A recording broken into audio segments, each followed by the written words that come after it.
వచ్చి మొత్తం టచ్ అవ్వదు, ఇలా వచ్చి కొంచెం బ్రేక్ అవుతుంది. అండ్ దెన్ ఇలా కూడా కంప్లీట్ గా మళ్ళీ ఇలా స్ట్రెచ్ చేశారు, హ్యాండ్స్ స్టిఫ్ గా అయిపోవడం గట్రా ఉండదు.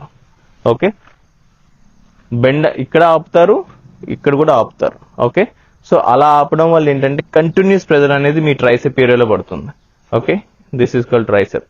అండ్ ఇక్కడ కూడా మీ మజిల్ టోన్ అవడం అనేది మీకు తెలుస్తూ ఉంటుంది over period of time. Okay, so basic variations bicep tricep చూసాం మనం. ఇక్కడ కూడా ఏంటంటే బాడీ కంప్లీట్ గా కర్ల్ అవ్వదు. ఈ వేరియేషన్ లో ఏంటంటే మీ బాడీ ఎక్కడ కూడా కదలదు, ఓన్లీ హ్యాండ్స్ పార్టే కదులుతుంది. ఓకే, సో వెయిట్ లిఫ్టింగ్కి వెళ్లే ముందు ఎప్పుడైనా చాలా మంది అప్పర్ బాడీ కాన్సన్ట్రేట్ చేసి అప్పర్ బాడీ ఎక్సర్సైజ్ ఎక్కువ చేస్తారు, లోవర్ కాన్సన్ట్రేట్ చేయరు. కానీ మనకి తెలియంది ఏంటంటే లోవర్ బాడీ చాలా చాలా ఇంపార్టెంట్. ఎందుకంటే మీ యాంకిల్స్ కానీ మీ షిన్ బోన్, ఈ లెగ్స్ కానీ థైస్ కానీ ఇయే మనం లిఫ్ట్ చేసే వెయిట్స్ అన్ని కూడా బేర్ చేస్తాయి. సో ఖచ్చితంగా